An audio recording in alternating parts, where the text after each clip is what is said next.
clase. A ver, sino que no puedo ver los nombres de ustedes.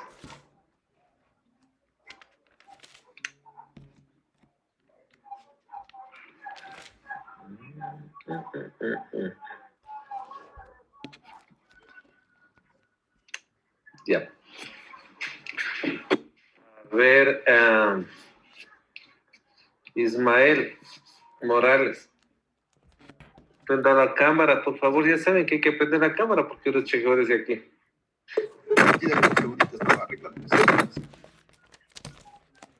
A ver, háblenme sobre el dolor en hipocondrio derecho.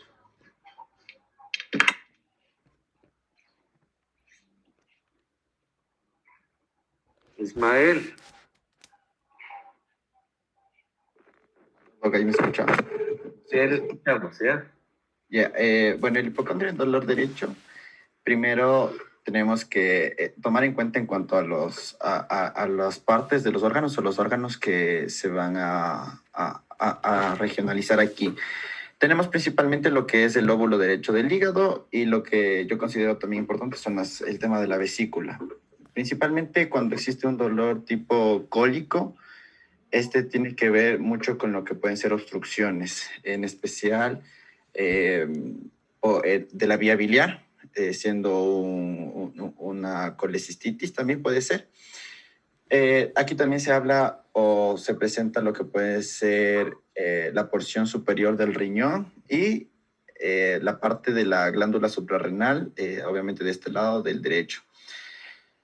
Por lo general, el riñón, para que sea un dolor proveniente del riñón, tiene que ser, o sea, tiene que ser de la cápsula, más no del órgano como tal. Entonces sí tiene que ser una afección o un crecimiento de masa que provoque este dolor. Y en el tema del hígado también tiene que ser, o se caracteriza por ser un dolor continuo, mientras el cólico tiene que ver más con tipo de obstrucciones. Ya. ¿Qué le... Eva Chida, que háblenme sobre el dolor en epigacho. ¿Cuál es el tipo más importante del dolor? Prenderán las cámaras, por favor, que quiero verles.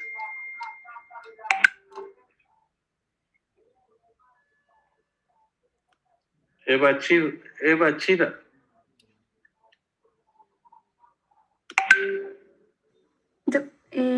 Yo no le prendo porque tengo un poquito de...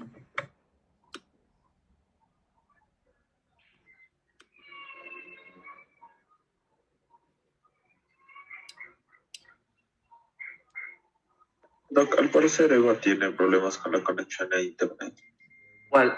Eva. Ajá. Entonces veámosle. Daniela Carrera. La misma pregunta, Doc. Sí, la misma pregunta. Bueno, en el epigastrio hay que tener en cuenta que se va a encontrar la boca del estómago y generalmente aquí hay, o sea, como en todas las partes, la topografía van a haber síntomas acompañantes. En el caso del epigastrio, los síntomas acompañantes van a ser un dolor que primero va a ser de tipo ulceroso y se va a intensificar con el ayuno. También iba a haber náuseas, vómito y pirosis, que era lo más común. Y además también se podía encontrar el sangrado digestivo alto o hematemesis, que era característico de esta zona. Y la melena, que es cuando ya es el sangrado, pero digestivo alto, pero por las heces. También hay que tomar en cuenta que aquí puede haber un dolor por la aorta, pero este va a ser por dolor posterior y por y ya. Y en el caso del hígado iba a acompañarse con icterín.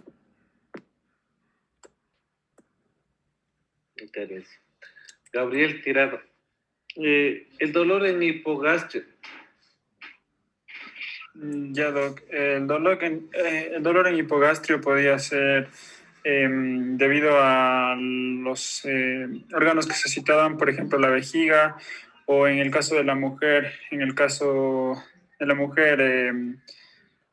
cuando había procesos obstétricos, como el embarazo o como problemas uterinos. En la vejiga, en cambio, problemas de, de, de infecciones de la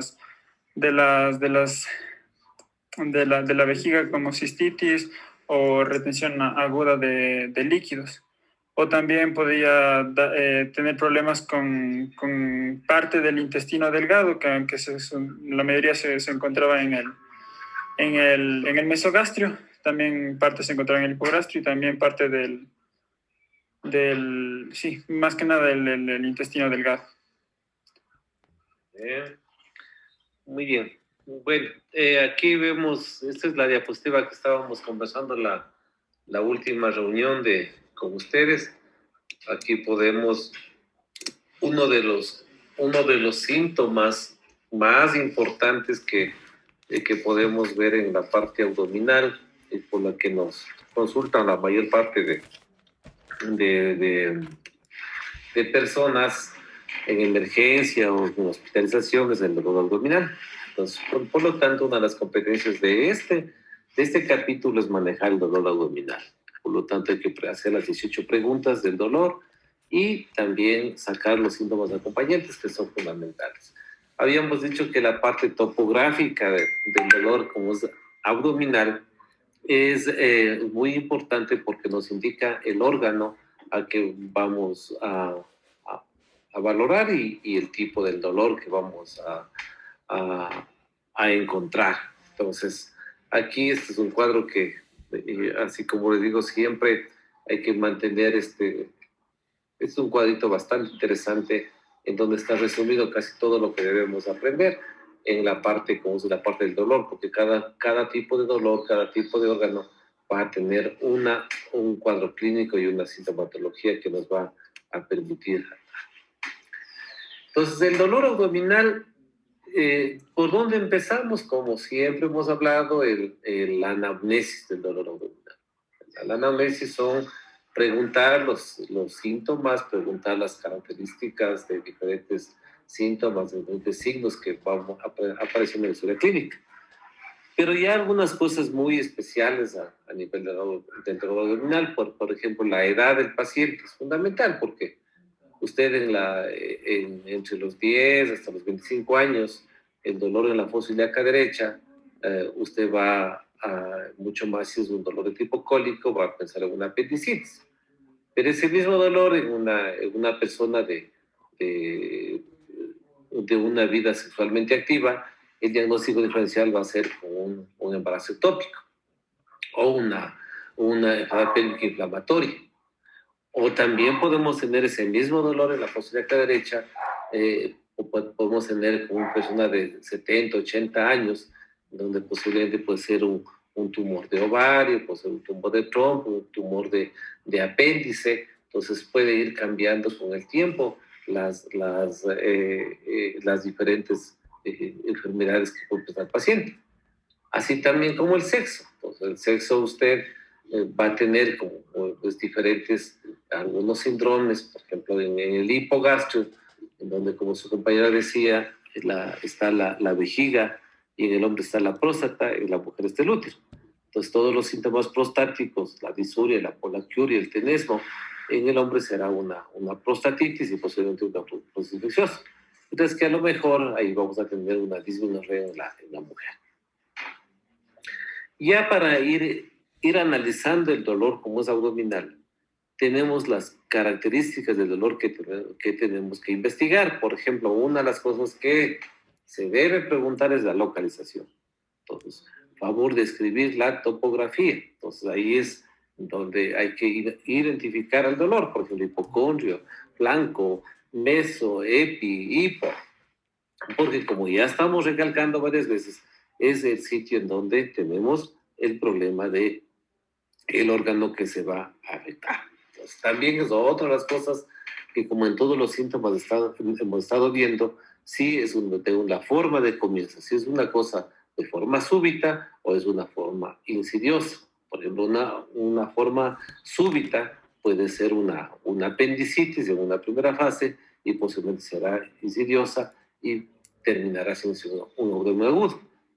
También puede haber, como es una forma insidiosa, por ejemplo, en las personas de tercera edad, que hay una enfermedad que se llama la isquemia mesentérica, entonces, que puede presentarse de forma crónica, que va apareciendo en las diferentes etapas de la vida y principalmente sobre los 60 años de edad, en personas obesas, diabéticas, hipertensivas o aterosclerosis, también puede asumirse como una isquemia mesentérica. Lo importante también es preguntar en el dolor abdominal el momento de aparición. ¿Es diurno o es nocturno? ¿Es pre o postprandial? O si se va con la actividad física, aparece con la actividad física. Por ejemplo, cuando es diurno, generalmente, como tenemos el proceso, permítame un ratito, me está entrando una llamada.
Ya. Entonces, estamos viendo sobre la localización, que es importante, la parte topográfica, la forma de comienzo, si es una forma súbita, forma aguda, si es insidiosa o de forma crónica. Sí, los sitios como los sitios del momento de aspiración, si es diurno o nocturno, si es preprandial, postprandial. Esto generalmente, la relación preprandial y postprandial tiene que ver con las enfermedades de enfermedad astropéptica. Por ejemplo, la preprandial es cuando tenemos las enfermedades, las gastritis, las úlceras duodenales, por el incremento del ácido clorhídrico, comienza a presentar dolor. Y con la comida, calma. O la postprandial, por ejemplo, son en los problemas de tipo neoplásicos, en los cánceres, como cánceres gástricos, que producen un síndrome de tipo pilórico, en donde hay obstrucción a la salida de la comida y comienza a haber el dolor postprandial. También es importante tomar en cuenta la aparición física, la actividad con el dolor con actividad como física. Ahí se ve en los pacientes con una isquemia mesentérica, que tiene ese tipo de una oligoemia a nivel del mesenterio, y puede darnos el dolor abdominal. También el tipo del dolor, si es de tipo continuo, si es de tipo cólico, si es de tipo rítmico o de tipo periódico. Por ejemplo, el tipo continuo tiene que ver con el dolor en órganos macizos, y si es de tipo cólico, tiene que ver con los órganos huecos. Entonces, y el rítmico puede ser estos dolores, esos como dolores a nivel de enfermedad péptica, que calma después de un periodo que más o menos el vaciamiento gástrico es aproximadamente de 4 horas, vuelve a aparecer el dolor, después usted come, calma nuevamente y en 4 horas vuelve a presentar el dolor. Entonces hay que ir preguntando, eso es el arte de la historia clínica, para ir preguntando y sacando los síntomas que a mí me ayudan y que me pueden orientar al órgano que se está afectando. También es muy importante la intensidad, sí, también es muy importante la intensidad del dolor, si es leve, si es moderado o si es intenso. Ahí también es muy importante tomar hay que tomar algunas consideraciones, y se evalúa a través de la escala análogo visual. La escala análogo visual, la que produce es la escala análogo visual, en donde se le hace ver al paciente una regla en definitiva, en donde 0 es no hay dolor y el 10 el máximo dolor. Entonces, al paciente se le identifica y dice, ¿dónde está el dolor? Puede ser 1, puede ser 2, 3, hasta 3 es un dolor eminente de leve intensidad, de 4 a 6 es de moderada intensidad, y mayor a 7 es de una intensidad es intenso. Entonces, es muy importante también determinar esa cosa.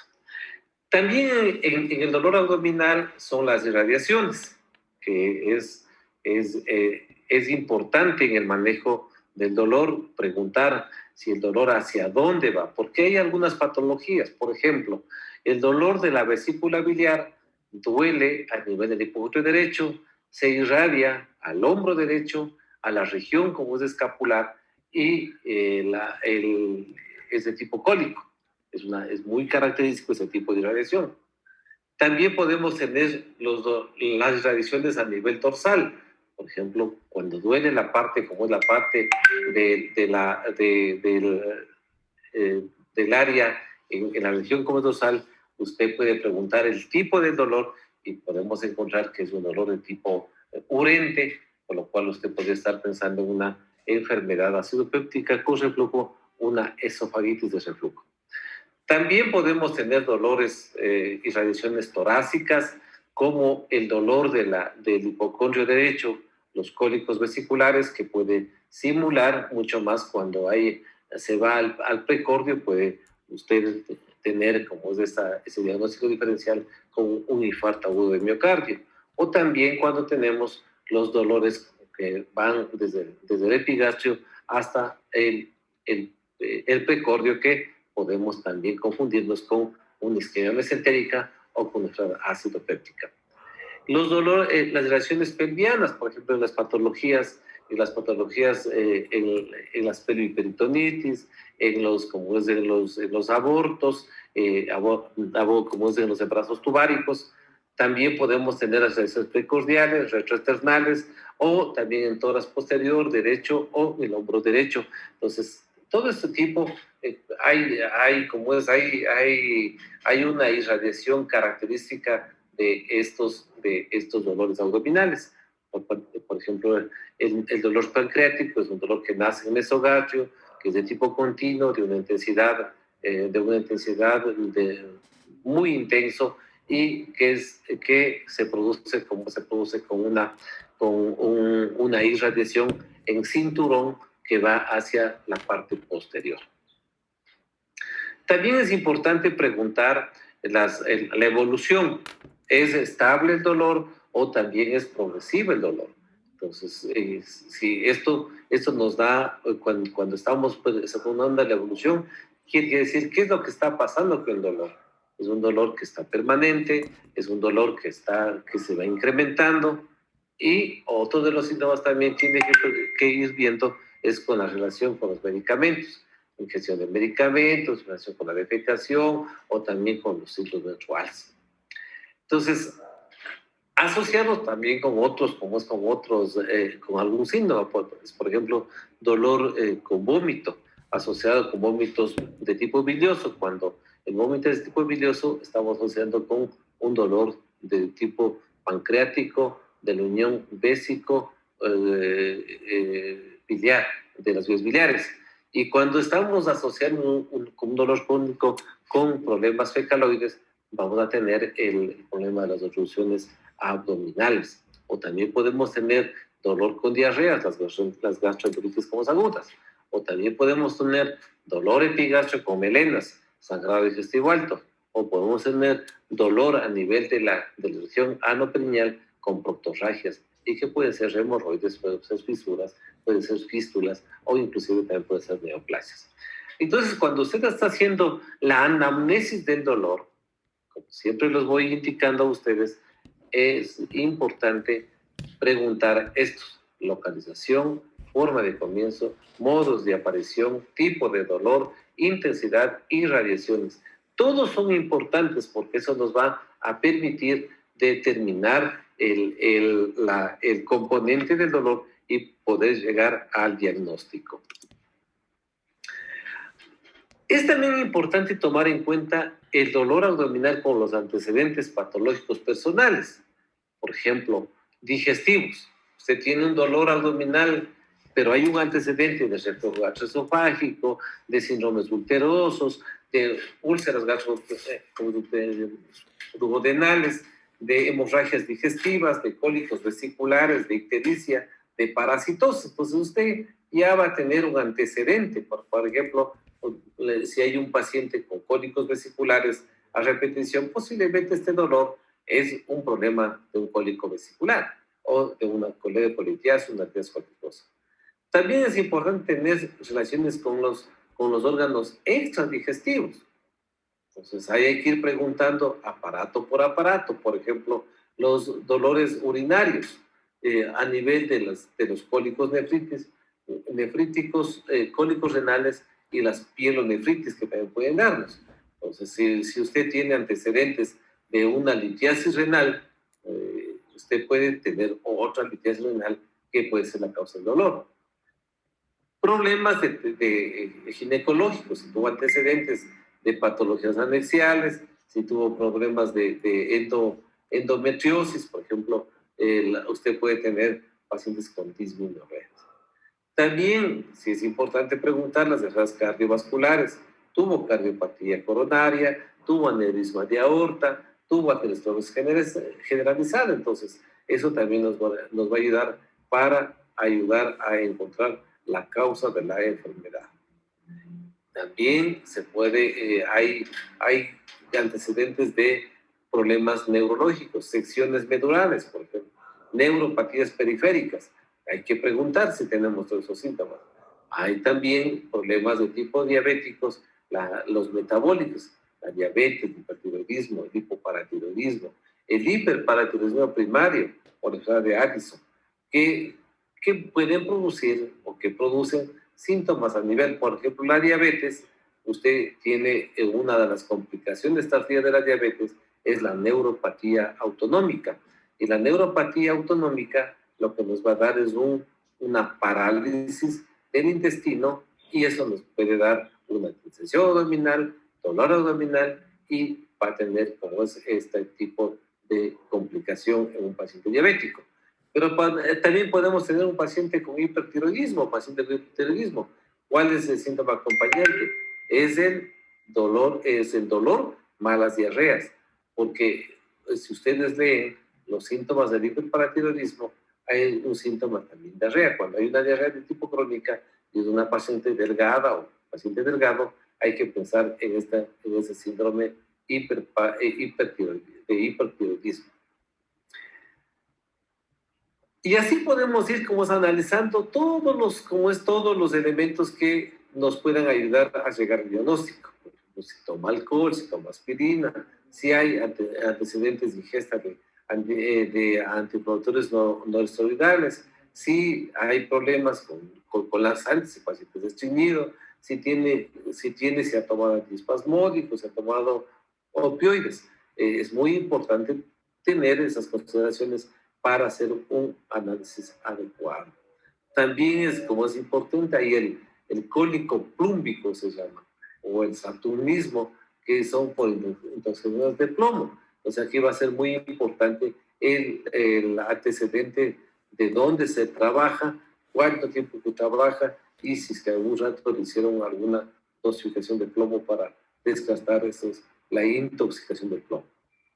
También tenemos que como es evaluar, les decía la clase anterior, les decía que tenemos la disfagia la disfagia funcional con la disfagia orgánica. Pues también podemos tener antecedentes patológicos de personas con trastornos psicológicos o inclusive trastornos psiquiátricos. Entonces, que posiblemente van a somatizar más del psicológico que el psiquiátrico. Entonces, es muy importante tomar esas consideraciones. Hay también otra cosa que es fundamental, es los antecedentes quirúrgicos. Por ejemplo, la apendicectomía, si ya fue sacado la vesícula y tiene un cuadro clínico idéntico a la vesícula, no va a ser la vesícula, sino va a ser alguna otra patología que esté de por medio para llegar al diagnóstico de esta parte. Entonces, es muy importante, por ejemplo, que en este antecedente quirúrgico uno tiene que preguntar, ¿dónde fue operado? Siempre les converso a mis estudiantes que yo cuando hacía en tercer año de medicina, yo rotaba por Pablo Arturo Suárez. Y es emocionante como es sentarse frente al paciente, palpar al paciente.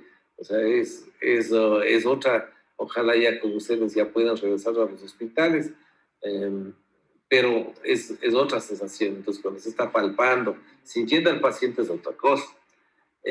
Hay cuadros clínicos típicos de las apendicitis, de las colecistitis.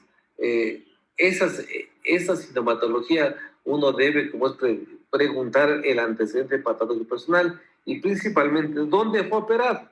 Y eso les estaba comentando que hay casos en donde está la cicatriz. Y eso me pasó unas 2 veces en el Pablo Arturo Suárez, pero hace muchos años atrás, cuando estaba yo como estudiante, que venían con la cicatriz justa. O sea, ya no había vesícula y no había apéndice, pero el paciente tenía una apendicitis. Entonces, ese antecedente no, el paciente sabe que yo ya fui colesterolizado, ya fui apendicectomizado, entonces yo dije, usted descarta. Ahí lo que hay que hacer, por favor, cuando se tiene duda, cuando el cuadro clínico es típico de apendicitis o típico de apendicitis biliar, hay que preguntar dónde fue hospitalizado o cómo fue la cirugía. Hay hay sinnúmero de cosas de cómo podemos ver a un paciente, si es verdad o no es verdad. Por ejemplo, si usted tuvo si hizo una cirugía de vesícula biliar, hace mucho tiempo se hacía una vesícula biliar a través de una laparotomía exploratoria, o se hacía en la parte media o se hacía en la parte eh, en el área, como es el área del hipocorio derecho. O sea, ahí se tenía pues, como para poder llegar como es al órgano, pero usted puede encontrar esos sitios, pero a lo mejor nunca fue operado. Entonces, hay que ir preguntando esas partes, ¿no? También los dolores abdominales, es muy importante preguntar si tuvo antecedentes de laparotomías o alguna causa, porque una de las complicaciones que da las cirugías es que hacen adherencias, y esas adherencias pueden ser la causa del dolor. Entonces, ustedes están viendo de que cuando estamos evaluando el dolor abdominal, usted tiene que ir indicando todos estos síntomas para nosotros ir llegando al diagnóstico.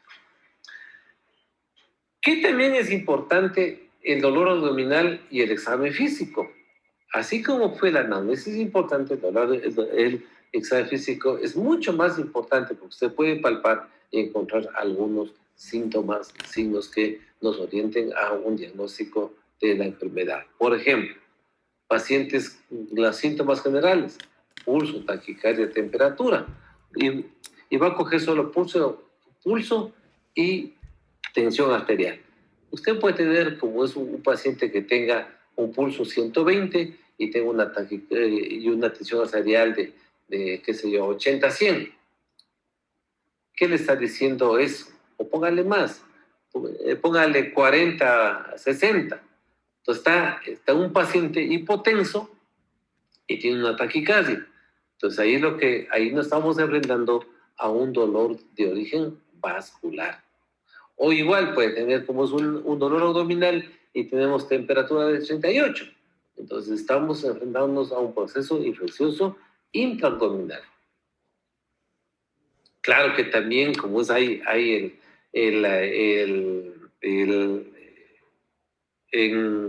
se hacen diagnósticos diferenciales, pero usted tiene que ir pensando en todas esas patologías, en el pulso, la frecuencia respiratoria, por ejemplo, grandes ascitis, lleno de líquido, tensiones abdominales, eso va a comprimir con diafragma y le va a dar esta frecuencia respiratoria elevada o la taquimia elevada.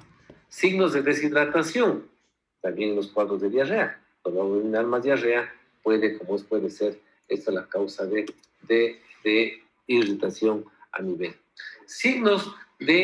Podemos encontrar los signos abdominales que se llama de irritación peritoneal. Ahí tenemos el signo de Bloomberg. Y este Bloomberg puede ser localizado o puede ser difuso. ¿Y qué es el Bloomberg? El Bloomberg no es más que una técnica que se localiza perpendicularmente a un área topográfica y comprime suavemente la pared abdominal y después suelta bruscamente. Entonces, cuando tenemos dolor de rebote, estamos hablando de que hay una afectación del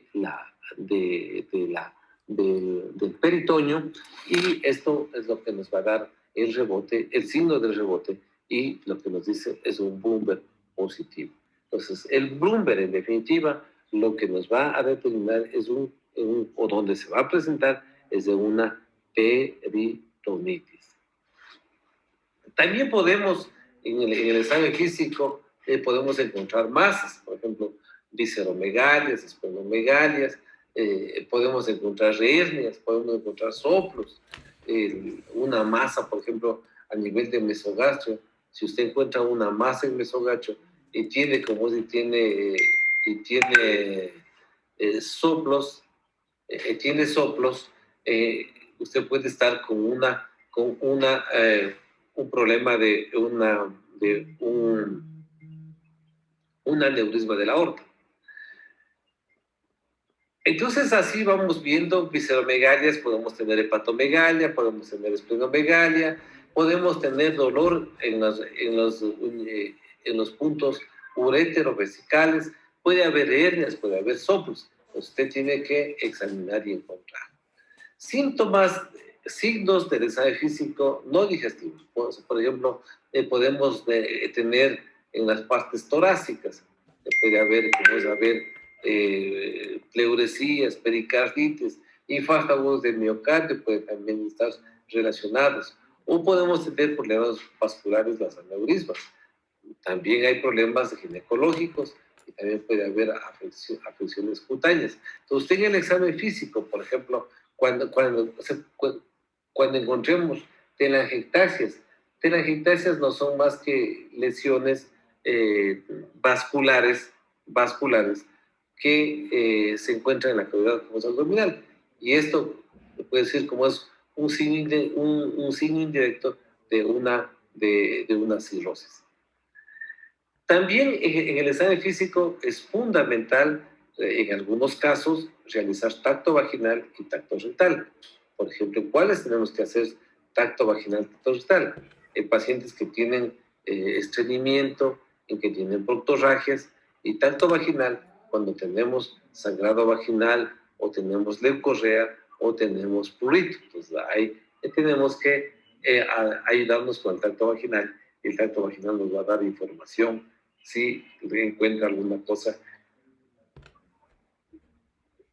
en esa parte. También nos ayuda, como es en el examen físico, observar la orina. Por ejemplo, si usted le hace al paciente, le hace orinar al paciente y está con coluria, ya está el diagnóstico. Usted tiene una patología a nivel de la vesícula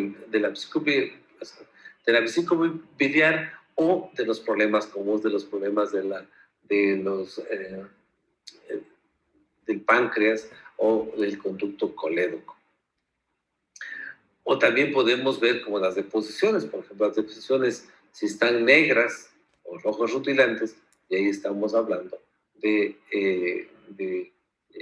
proctorragias o estamos hablando de sangrados transrectales.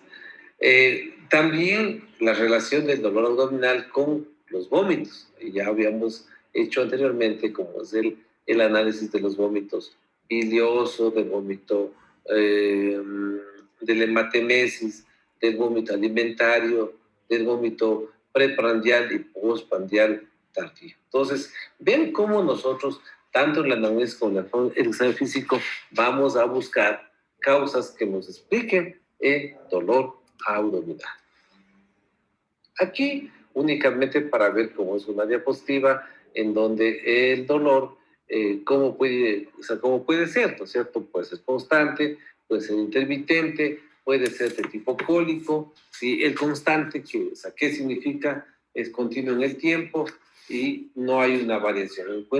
Encuentra un límite y ese límite se mantiene como se mantiene siempre constante, sin variación. Entonces, se mantiene con una intensidad, 3, 5, 10, pero está en todo el tiempo constante. También tenemos el dolor intermitente, como está ahí graficándose.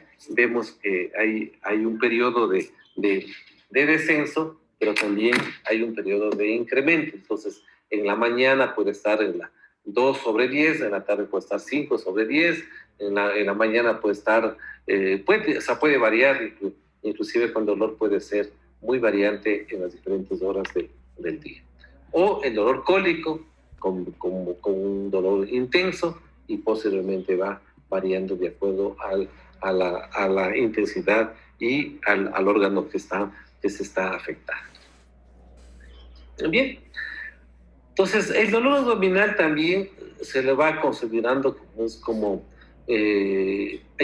Aquí como es analizando, ¿no? Aquí tenemos el dolor visceral, nace en el peritoneo, es una parte muy, es un carácter poco definido, es mal localizado, los receptores se localizan en las paredes de las vísceras huecas y este dolor de tipo visceral también se ve en las cápsulas de los órganos macizos, por ejemplo, hígado, vaso, el ovario que se distiende por una tumoración o también puede tener alguna complicación a nivel del intestino delgado, que nos puede dar este tipo de dolor visceral. Otra de las cosas que también el dolor abdominal nos puede ayudar es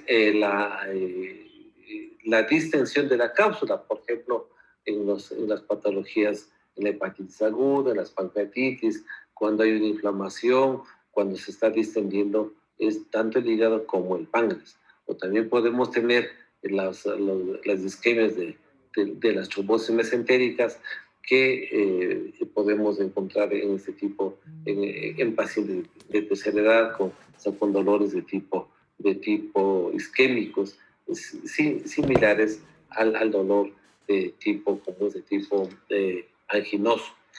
También los procesos inflamatorios, la apendicitis, la diverticulitis, las colestitis, también puede ser un síntoma de encontrar como es una causa de dolor abdominal. El dolor somático se genera en el peritoneo parietal, está componiéndose en la área desde dorsal 7 hasta L1, son los sitios donde más, en donde está localizado estos segmentos, y está relacionado con la víscera afectada. Entonces, por ejemplo, el hipocondrio derecho, el esplenomegalia, el hipocondrio izquierdo,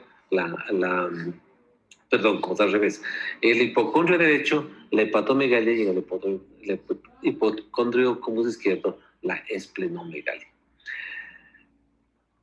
Hay también unas causas de dolor abdominal de acuerdo al estímulo. Por ejemplo, en la parte inflamatoria, se inflama el peritoneo, nos puede dar una peritis bacteriana, puede dar una peritis química. La bacteriana es proceso de tipo infeccioso y la peritis química puede ser por una ruptura de un embarazo ectópico. Entonces, ahí hay que determinar de acuerdo a la edad todas esas cosas. También el otro, habíamos dicho que hay 3 tipos de dolores: un dolor visceral, un dolor somático y un dolor roquetiano. Aquí está, por ejemplo, vemos el dolor típico de la vesícula biliar, es un dolor referido que se va hacia el hombro, y los órganos que están afectándose, como pueden ver ahí, el hombro y la escápula hacia la derecha, todo ese sector que está marcado con una raya transversal es la que se duele, y usted ya puede identificar que es una patología de tipo vesicular. Muy bien. Causas del dolor abdominal. Entonces, acá vamos a ver, vean, acá tenemos causas inflamatorias, mecánicas, causas por hemoperitoneo, o también causas de tipo isquémico, o inclusive causas de tipo traumático. Entonces, acá las inflamatorias tenemos las peritonitis, las perforaciones, tenemos la perforación de la víscera hueca, la apendicitis, las colestitis, la diverticulitis, las úlceras pépticas, pueden también llegar a un momento a perforar y dar este cuadro clínico de dolor abdominal. Las vísceras sólidas, como ya nombré, el páncreas es una de las afectaciones y nos puede dar una pancreatitis. También tenemos el dolor a nivel del mesenterio, pero está más entre el hipogastro y el mesogastro, y podemos tener este cuadro de pancreatitis. En mesenterio podemos tener inflamación del ganglio y las adenitis, y en la pelvis, la presión, la enfermedad pélvico inflamatoria. Las causas mecánicas se van dividiendo por víscera hueca, por ejemplo, una obstrucción intestinal. En el momento que se obstruye el intestino, por cualquier causa que sea, supraestenóticamente se va como que a luchar, como que a defender para tratar de vencer esa obstrucción. Entonces ahí vienen los signos de obstrucción intestinal. También podemos tener un dolor abdominal como causa, un cólico vesicular, pero que esté acompañado de coluria, que esté acompañado de coluria, y que esté también, que esté las causas como es de las enfermedades pélvicas inflamatorias. También podemos pensar ahí en la pelvis, como es esta enfermedad con leucorrea, o podemos combinarse también cuando tenemos estas enfermedades, tenemos enfermedades pélvicas inflamatorias que pueden dar cuadros sépticos y que pueden afectar también la parte de las vísceras a nivel del hígado, dándonos esta coluria, dándonos como esos síntomas que nos pueden acompañar. También tenemos las vísceras como las opciones mecánicas, como la opción biliar, que puede haber la colorecolitiasis, que nos puede dar además del dolor, nos puede dar ictericia, nos puede dar coluria, e inclusive si es una obstrucción completa, nos puede dar una acolia. La hepatomegalia es un signo que es lo que puede acompañar a diferentes patologías, tanto benignas como malignas. También podemos tener una causa inflamatoria por un hemoperitoneo. Cuando tenemos hemoperitoneo, tenemos tres causas. Uno, que es por una ruptura de un aneurisma aórtico, otro por una ruptura de un embarazo ectópico y también por ruptura del vaso. Las tres cosas, aneurisma, ruptura de vaso o embarazo ectópico, todos tienen una alta mortalidad. Todos tienen una alta mortalidad. Quizás el que mejor pronóstico tenga sería el embarazo ectópico roto. Ingresando inmediatamente, usted puede hacer una sección de la trompa que se rompió y después salvar la vida al paciente. Pero no así, por ejemplo, un aneurisma de aorta, por más que ingrese, hasta que solo le vista al paciente. Yo tuve la suerte de ver a un paciente en el año 92, que estaba haciendo mi internado rotativo. Veía que este paciente falleció allí en emergencia. O sea, llegó orientado con un disparo de bala, ¿sí? Justo como había una entrada a nivel del abdomen tan pequeñita que no parecía ni de 1 centímetro, pero que hizo tanto estrago con la parte superior como la parte intraabdominal que destruyó completamente la aorta y se murió el paciente inmediatamente.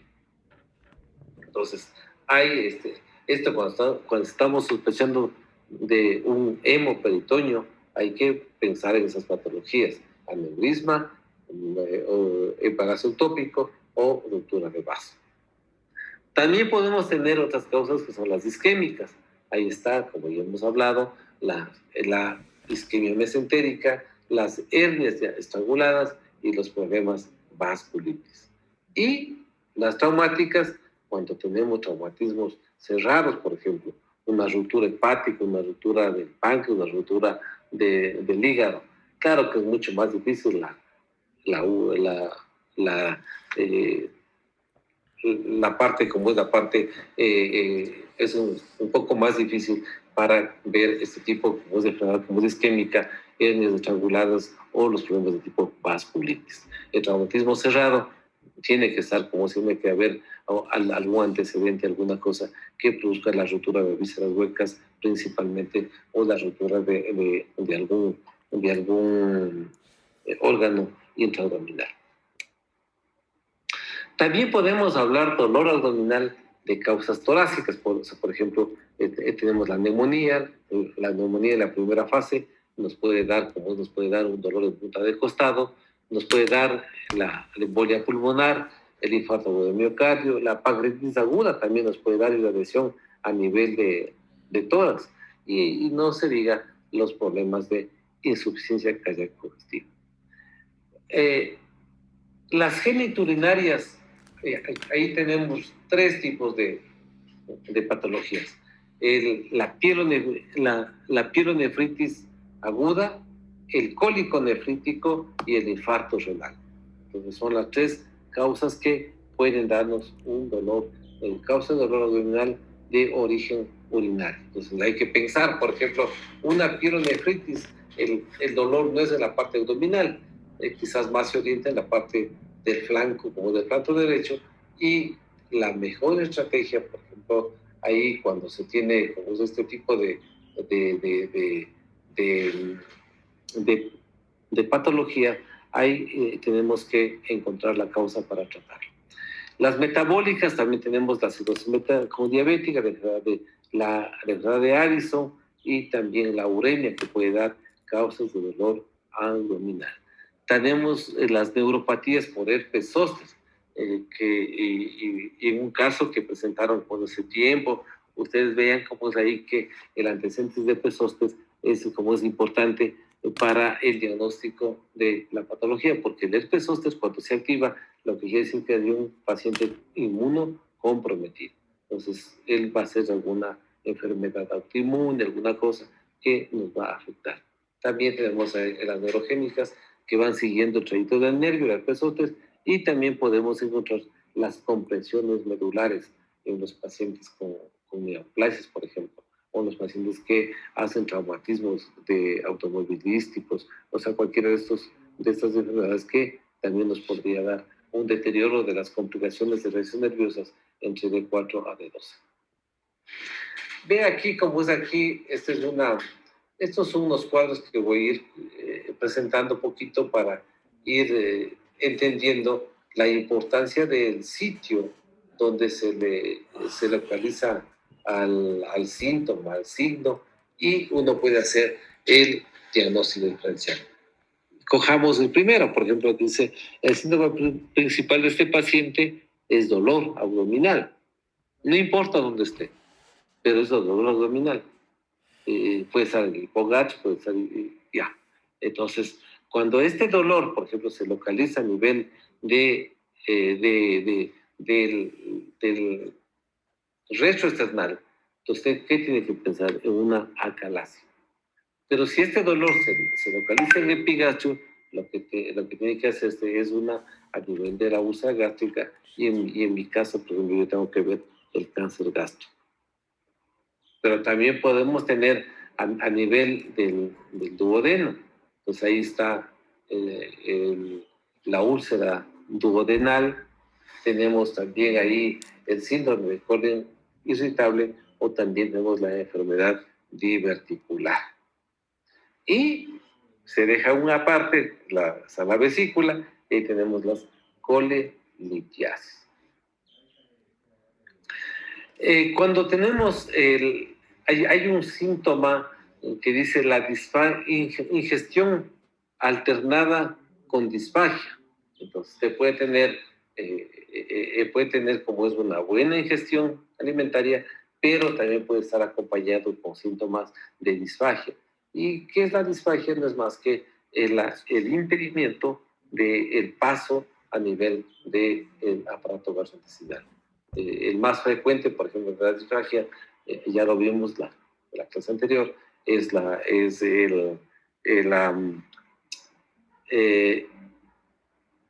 está acompañándose con pirosis, y la causa es de tipo progresiva, como les decía la vez anterior.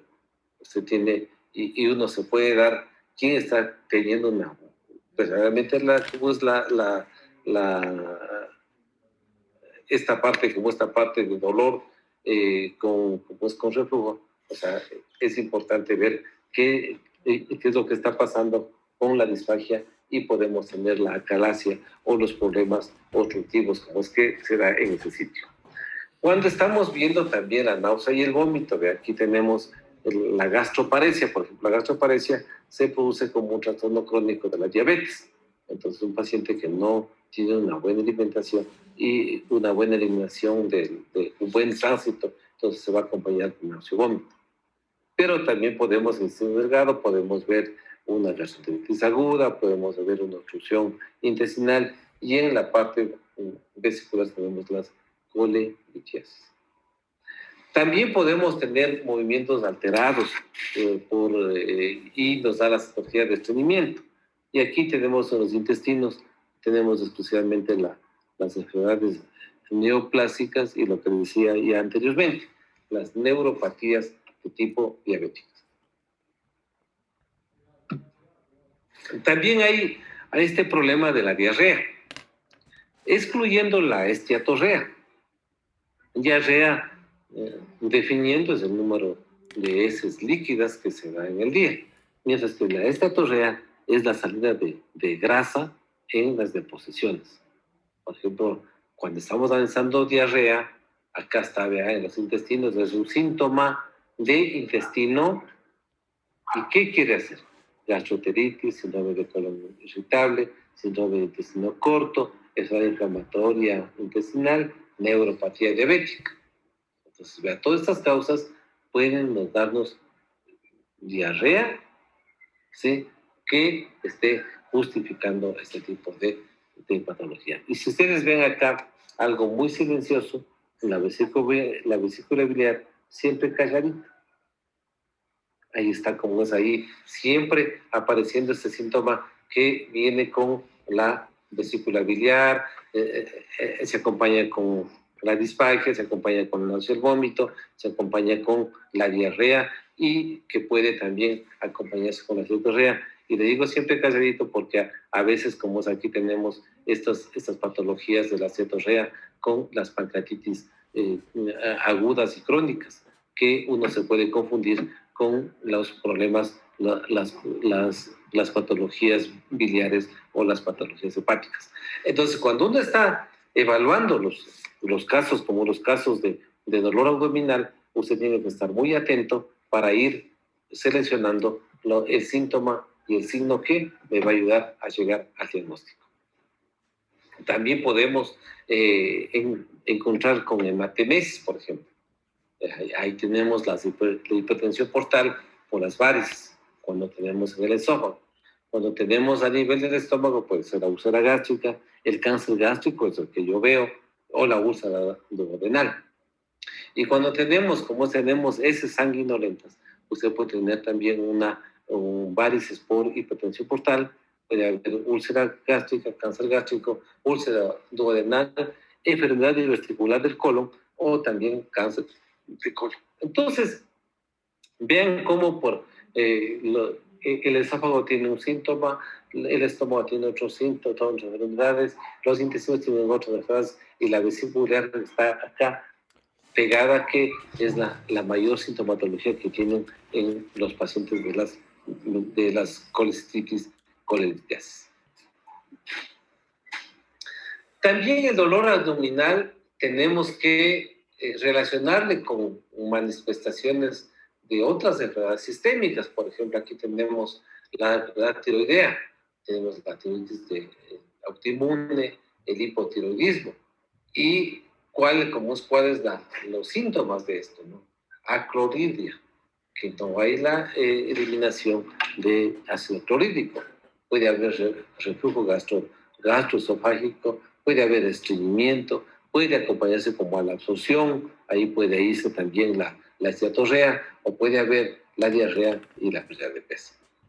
Entonces, allí tenemos las causas de tipo de las manifestaciones gastrointestinales acompañadas de enfermedades sistémicas. También tenemos, como este problema, las enfermedades paratiroideas. Entonces, en las paratiroideas tenemos el hiperparatiroidismo primario. Y el hiperparatiroidismo primario se relaciona con un aumento del calcio sanguíneo. Entonces, tenemos ahí la hipercalcemia. Y esta hipercalcemia lo que le va a producir es un trastorno de la movilidad y también va a producir una atonía gástrica. Entonces, por más que se mueve el intestino, pero si el estómago está, si utilizamos la palabra más vulgar, dormido, sin movimiento, eso no va a afectar y va a ser por una hipercalcemia. También podemos tener las causas de las pancreatitis, ¿no? Porque hay un déficit de enzimas y eso puede ser también una causa de pancreatitis. Y la típica enfermedad péptica, en donde que se produce por aumento de la hipersensación ácida. También tenemos que ver con la diabetes mellitus, ¿sí? Ahí tenemos la disfunción esofágica, gástrica, intestino delgado, grueso, náusea, vómito abdominal. Y lo que produce es una neuropatía autonómica. Por eso cuando los pacientes diabéticos, una de las cosas que debe realizarse es decir, ¿qué tiempo, por ejemplo, tiene esta sintomatología?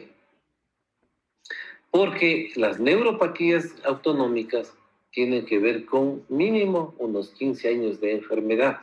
Entonces, aquí el antecedente patológico personal va a ser muy importante. Entonces, también el embarazo, ¿qué hace el embarazo? Cuando crece a nivel como es abdominal, lo que hace es aumentar la presión de la cavidad como es abdominal. O sea, por lo tanto, ¿qué va a producir? Un reflujo gastroesofágico, puede haber náusea, vómito, puede haber hematemesis, puede haber como estreñimiento y también puede acompañarse de hemorroides. Entonces, ustedes ven que el analizar las causas de dolor abdominal son muchas causas que usted puede. Y peor, las causas cuando ya nos ponemos a analizar lo que serían las causas de tipo neoplásicas. Entonces esto puede ser por hipertermia, puede ser por hemorragia, puede ser por ascitis, puede ser por obstrucción, puede ser por perforación de la víscera hueca, o también puede haber las hipercalcemias con hiperparatiroidismo. Entonces, aquí usted puede ir viendo cómo puede ir relacionando con las patologías para llegar a un análisis mucho más concreto. También en pacientes hematológicos, sí se produce. Por ejemplo, el paciente hematológico tiene trastornos hemorrágicos, tiene estados de hipercoagulabilidad y también tiene dolor. Disproteinemia. Entonces, cuando estamos teniendo este componente, podemos tener algún problema con la enfermedad en los pacientes hematológicos. También podemos tener en pacientes que tienen enfermedades como sistémicas, como esclerosis, lupus eritematoso sistémico, artritis reumatoidea. Vean, ¿y cuál es la manifestación?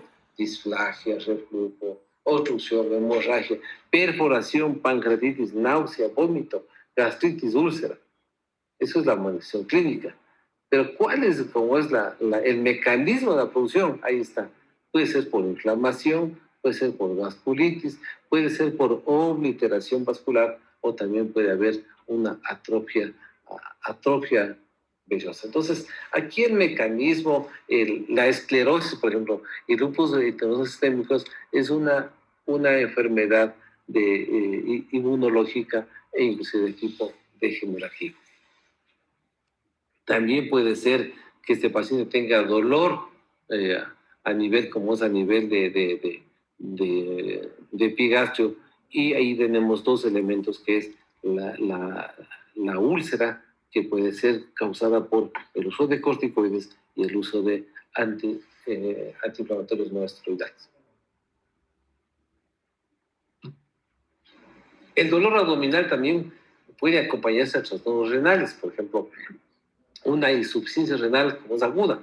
Entonces va a haber una hemorragia por uremia, porque la uremia lo que hace cuando se incrementa, le sensibiliza a la mucosa y ahí puede producir sangrado por una insuficiencia renal aguda con urea elevada. También podemos ver una perforación intestinal y rápidamente encontraremos el signo, es un signo de Bloomberg se llama, y se consigue introduciendo perpendicularmente el dedo, comprime y eso nos va a dar el dolor por la distensión del periosto. Eso se llama signo de Bloomberg. También podemos encontrar un dolor abdominal aislado, que no necesariamente tiene que relacionarse con los problemas que hemos analizado, sino también puede ser otra causa, pueden hacer en el epigastrio. Entonces, ¿qué dice el tipo de dolor? Esto es una causa localizada y una causa circunscrita. Entonces podemos ahí tener las úlceras gastroduodenales, las úlceras de la línea media o también los hematomas de los rectos, que puede ser alguna patología fibrosa. También tenemos el dolor irradiado a hipocondrio derecho, y ahí claramente está el cólico biliar y las colicistitis agudas. Irradiado al hipocondrio izquierdo, las pancreatitis agudas o crónicas. Y el hipocondrio irradiado, tenemos que se irradia al hipocondrio izquierdo o también al ángulo costo-vertebral izquierdo. Esto puede ser por una pancreatitis, por un cáncer de páncreas o también por una úlcera gastroduodenal perforada. Entonces, lo que estamos viendo, todos estos síntomas son las causas de dolor con diferentes órganos, como hay que saberlo analizar. Entonces, también hay otras preguntas. Por ejemplo, aquí, vean, dice, hipocondrio derecho, cólicos biliares sin o con colelitiasis. Claro, hay una disquinesia vesicular que se produce y que puede dar una enfermedad igualita a una vesícula biliar, pero sin cálculos.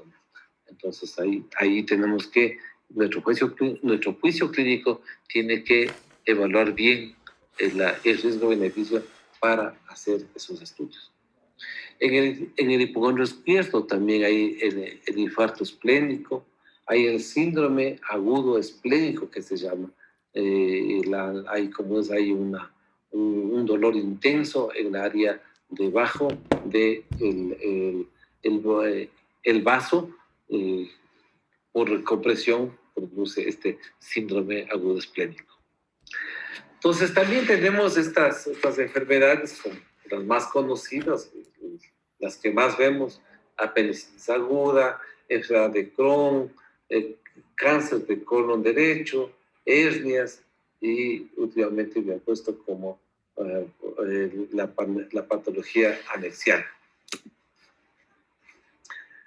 También este dolor abdominal difuso aislado que nos estamos encontrando en la fosa ilíaca, tanto derecha como izquierda. Entonces, la fosa ilíaca derecha y el flanco también izquierdo. Entonces, aquí vamos a tener las diverticulitis, las neoplasias de colon izquierdo, el colon espástico, hay un síndrome que se llama colon espástico, el cólico renal izquierdo, las hernias que podemos tener, o también la patología anexial izquierda. También podemos tener dolor abdominal así aislado en hipogastrio. Por ejemplo, tenemos el embarazo ectópico, los problemas, las patologías, los procesos infecciosos pelvianos, ahí puede estar las endometriosis, los tumores vesiculares, el cáncer de próstata, el cáncer de cervix. Entonces, cuando estamos así analizando estos síntomas o signos de que nos van presentando, uno puede llegar a un diagnóstico. También hay el dolor abdominal asociado al a la irritación peritoneal.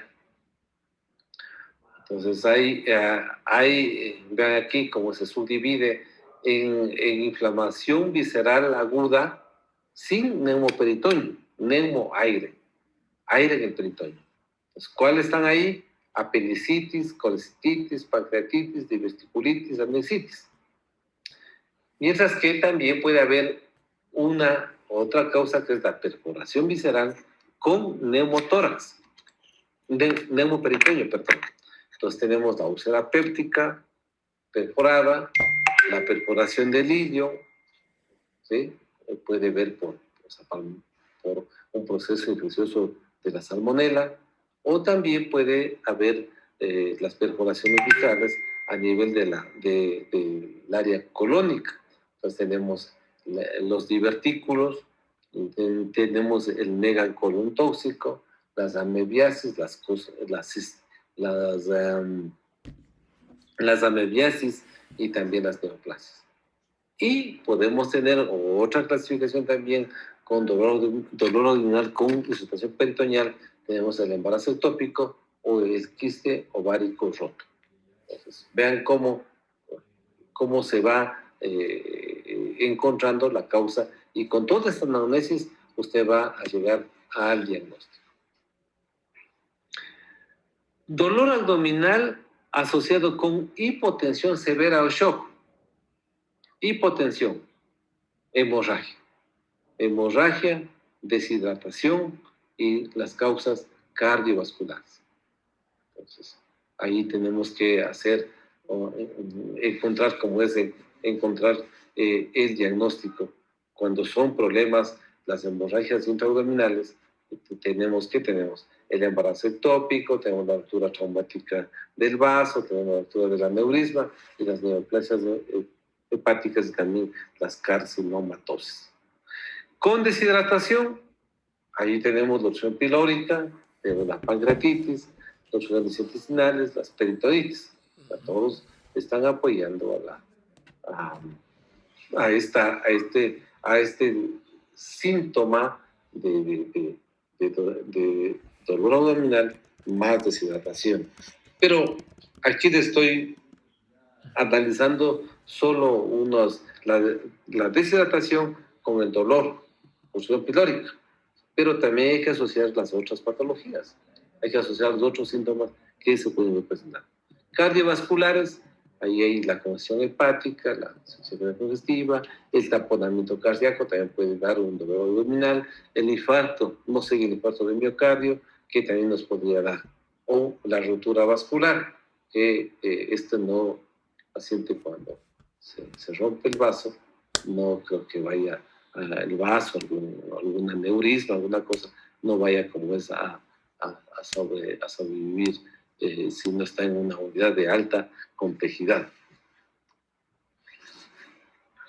Distensión abdominal con distensión gaseosa, el timpanismo.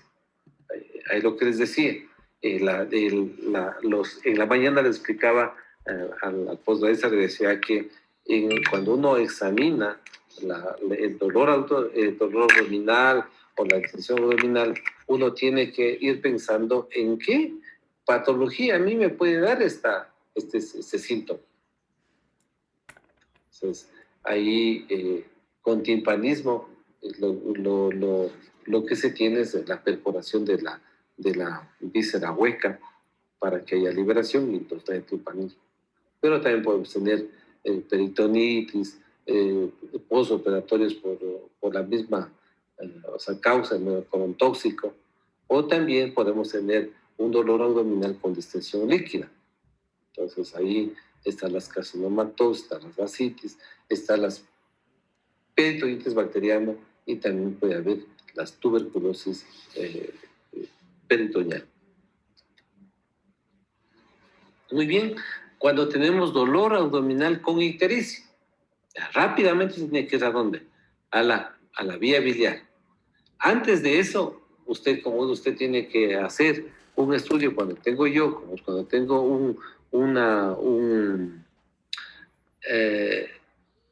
todos estos síntomas, yo debo asociar algo más. Entonces, si yo pienso una coledocolitiasis, la clínica, ¿qué va a hacer? Náusea, vómito de origen inicialmente vidrioso y posteriormente tiene que ser de tipo buena cantidad. También, por ejemplo, tenemos el dolor de la cabeza del páncreas. La coledocolitiasis es un dolor tipo cólico, mientras que en la neoplasia del páncreas no es dolor de tipo cólico. Es un dolor que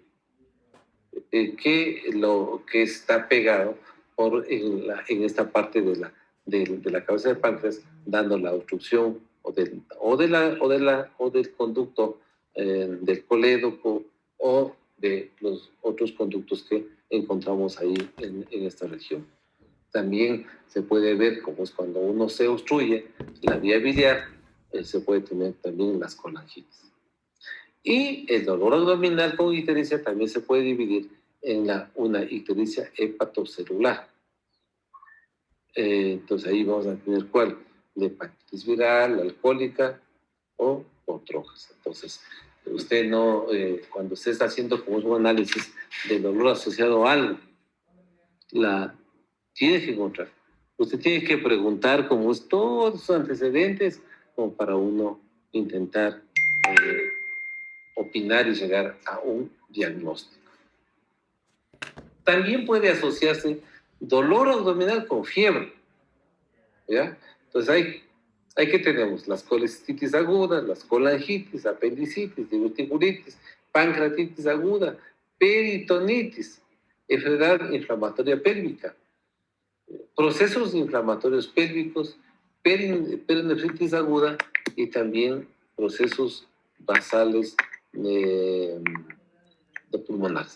Entonces, vean como el dolor abdominal con fiebre lo que nos está dando es un proceso de tipo infeccioso. Ahí tenemos itis, apendicitis, diverticulitis, pancreatitis, peritonitis. Entonces, ahí está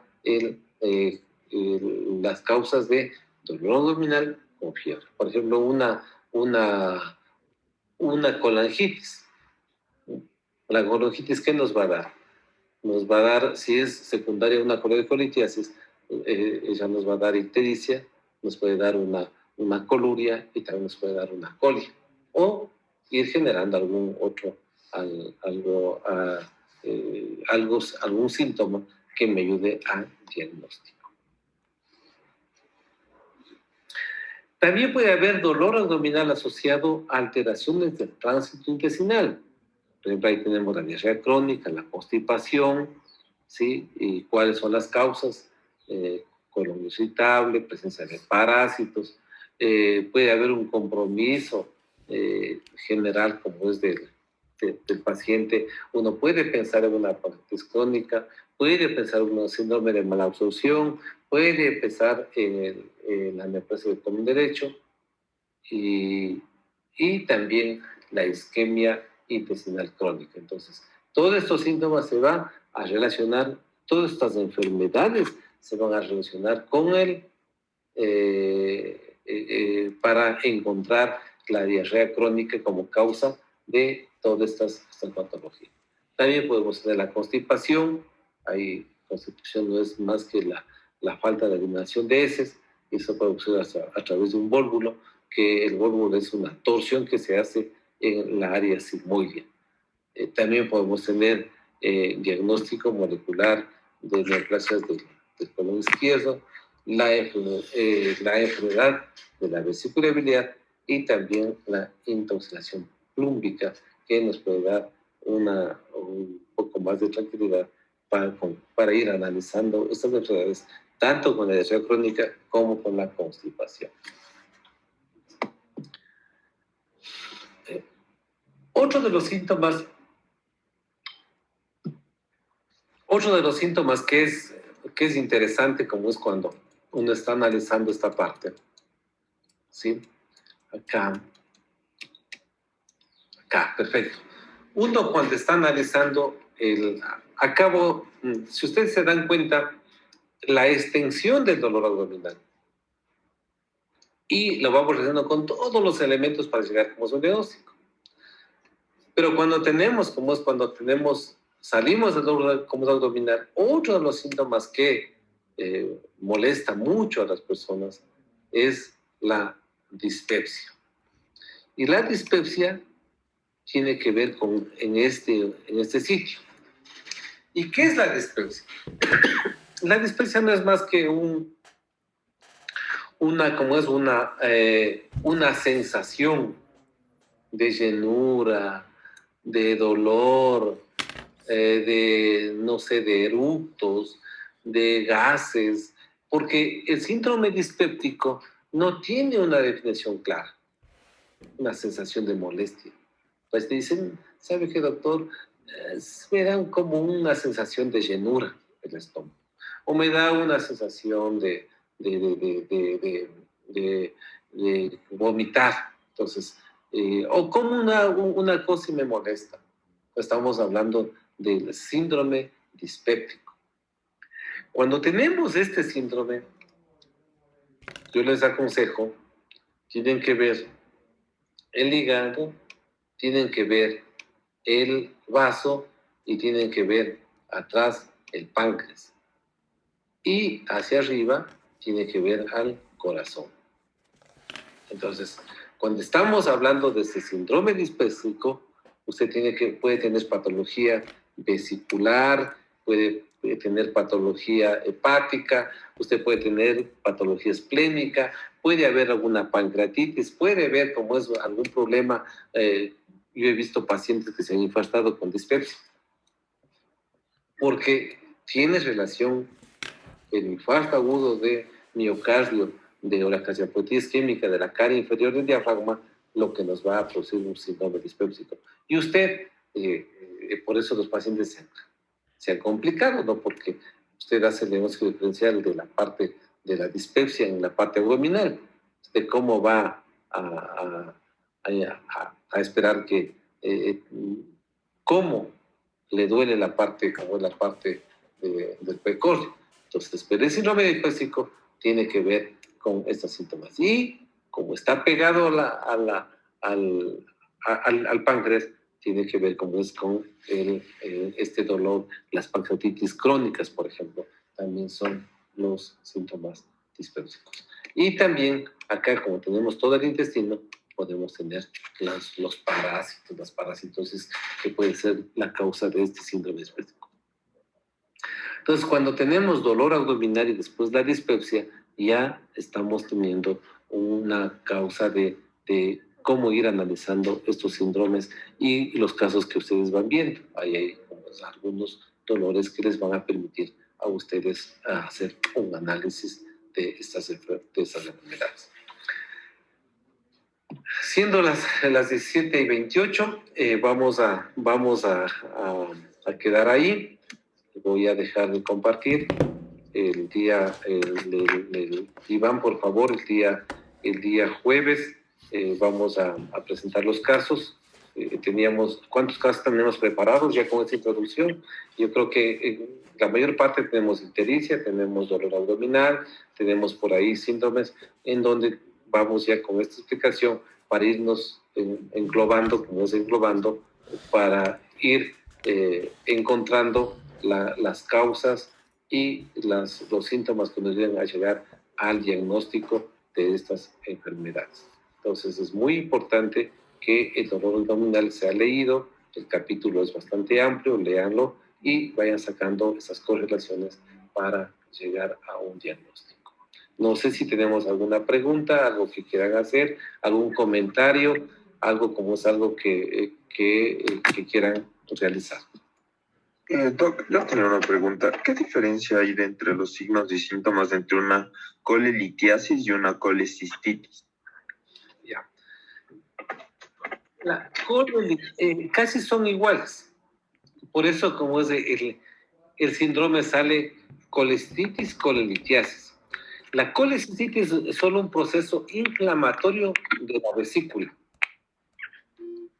La colelitiasis es proceso inflamatorio de la vesícula más cálculos. Colelitiasis, colecistitis, itis, inflamación. Entonces, la una solo se inflama la vesícula y la otra es la inflamación de la vesícula con cálculos.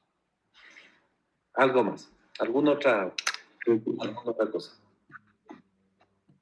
Doc, una preguntita. Tal vez cuando existe una infección de vías urinarias, ¿puede existir adenopatías en la zona? No, no, no. ¿Pasa? No. No, la infección de vías urinarias no tiene nada que ver con adenopatías, ¿no? Las adenopatías es otro completamente, otro diagnóstico diferencial. No tiene que ver nada. No se relaciona. Algo más. ¿Alguien? Doctor, y para diferenciar clínicamente, porque ya dijo la diferencia entre colecistitis y colelitiasis, pero en el caso de estas con el coledocolitiasis, que igual es una obstrucción, pero ya en el colédoco. Claro, a ver, lo que estamos hablando ahí es la vesícula y la vía biliar. Entonces, ¿pero qué es la coledocolitis? Coledocolitis. Es ahí también un cálculo. Pero viene acompañado ¿de qué vendrá? Además del dolor, viene acompañado de la ictericia. Porque está ya afectado el colédoco y el colédoco está posiblemente con el cálculo y eso es lo que le va a dar la ictericia. Y hay una obstrucción, por ejemplo, hay la coledocolitiasis, cálculo en el colédoco, puede ser parcial o puede ser total. Por ejemplo, la parcial se puede acompañar, no se puede acompañar con ictericia, pero la total se acompaña con ictericia, con coluria, y si es que es total, puede haber hasta acoli, heces blancas. Entonces ahí viene el síndrome del colédoco. Pero es cálculo, ¿no? Y se ha acompañado mucho más con ictericia. Gracias, doctor. ¿Más alguna pregunta? ¿Cómo vamos los casos? A ver, estamos, a ver, unos 5 minutos más. Estamos retrasados, Iván. Tenemos casos que no me han entregado a la parte de neumológico. Sí, ya le voy a mandar el link, doc. Ya me mandan mis compas y ya le mando yo inmediatamente. Porque iba a pedir, porque en mi carpeta de Drive ya no alcanza. Entonces iba a hacerle un cambio a la plataforma de la U y le mandaba el link.